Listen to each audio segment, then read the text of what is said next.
আমি ম্যাচটা খুবই উপভোগ করেছি। সত্যি কথা বলতে কি জেতার এক্সপেকটেশন নিয়ে এসেছিলাম, বাট ওভারঅল বাংলাদেশের খেলা দেখে আমি মুগ্ধ। মিডফিল্ড বা হামজা চৌধুরীর যে উচ্ছ্বাসটা দেখলাম, সবাই খুব ট্রাই করেছে আসলে, বাট মানে হার জিত তো আছে, আর কিছু গোল দিয়েছে কি, সো অ্যাটলিস্ট জিততে পারলে খুব ভালো লাগতো, বাট ইটস ওকে, খুব ভালো খেলেছে বাংলাদেশ। আমি তো একটু পরপর দাঁড়িয়ে যাচ্ছিলাম, একটু পরপর মানে বসতেই পারছিলাম না। আর যখন গোল দিল তখন বাংলাদেশের স্পিডও দেখলাম অনেক বেড়ে গেছে, বাট ভেবেছিলাম যে হয়তো বা 3টা গোল দিবে, বাট এনিওয়ে নেক্সট টাইম। একটু না, পুরোপুরি হতাশ। আমি চাচ্ছিলাম বাংলাদেশ জিতবে, এত ভালো খেলছিল, মানে বল কন্ট্রোল খুব ভালো ছিল, but hope for the best.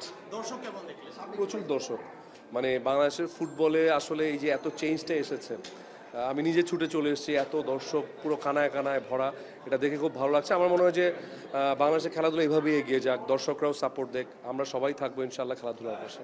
এটাই। ফুটবল মাঠে এর আগে কবে এসেছিলেন শেষবার? আমি সত্যি কথা বলতে আমি ফার্স্ট টাইম এলাম ফুটবল মাঠে, এই প্রথম এলাম। আশা করছি নেক্সটে বাংলাদেশ যেরকম খেলছে আরও প্রচুর আসতে হবে।